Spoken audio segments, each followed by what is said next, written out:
York City, 1920. The world was changing. Jazz was rising, liquor was illegal, and a new economy was born in the shadows. But behind the music and the movement, an underworld was taking shape, run by people who looked nothing like the mobsters you've seen in Hollywood. These were black bosses, sharp suits, steel nerves, and ambition bigger than the streets they ruled. After World War I, Harlem became the heartbeat of Black America.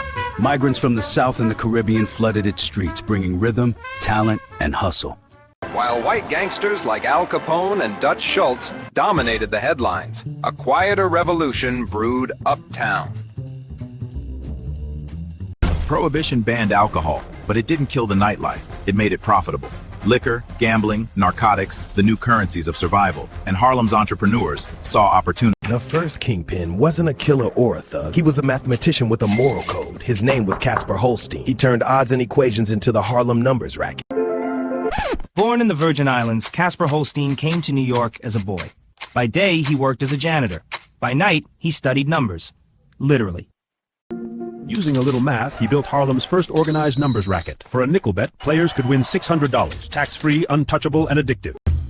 In the 30s, Harlem had a game everyone wanted in on, the numbers, and one man turned it into a kingdom. Meet Henry Holstein Grays. Holstein's operation pulled in $12 million a year, more than $200 million in today's money.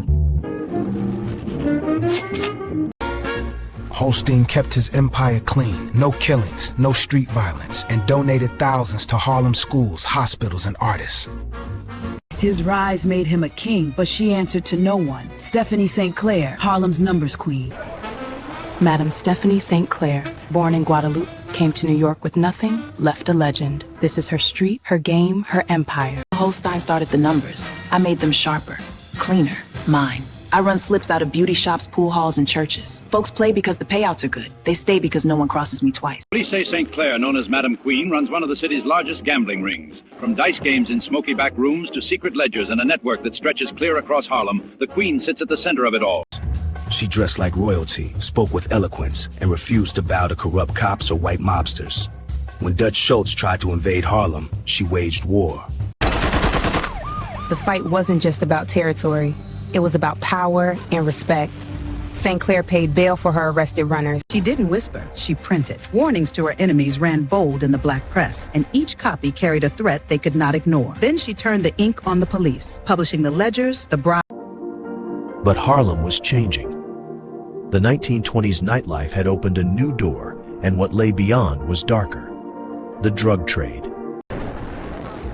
From the chaos stepped a young hustler with quiet menace. Ellsworth, Bumpy Johnson. Sharp mind, sharp tongue, quick fists. That's the premise. At first, I was St. Clair's muscle, collecting debts, breaking jaws, keeping the corners clean. But Harlem was a classroom. Every step, every handshake, every shadow had a lesson. I listened. Bumpy was a student. He studied the streets like they were scripture.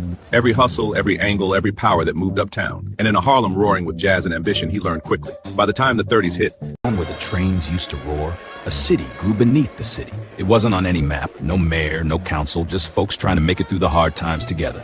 Heroin hit Harlem. It wasn't just an imported poison, it was a business opportunity.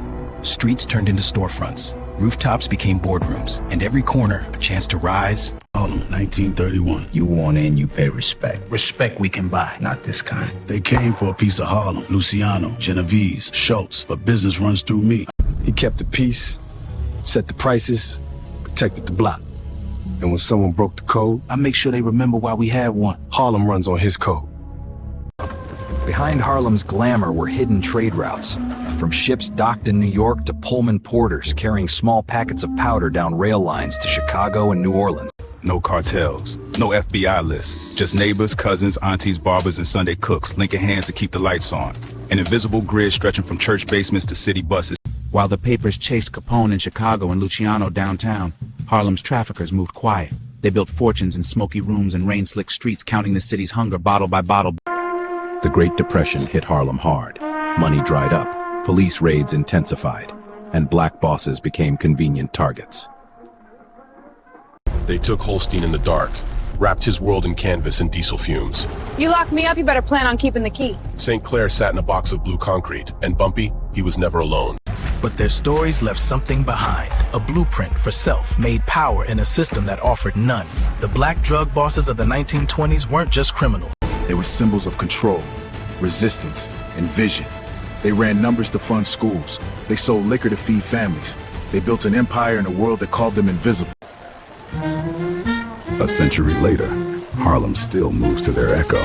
Casper Holstein, the mathematician who turned numbers into gold.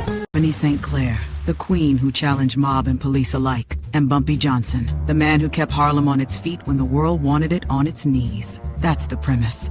This is the story of black power in the shadows and the price of control when the game is rigged from the start.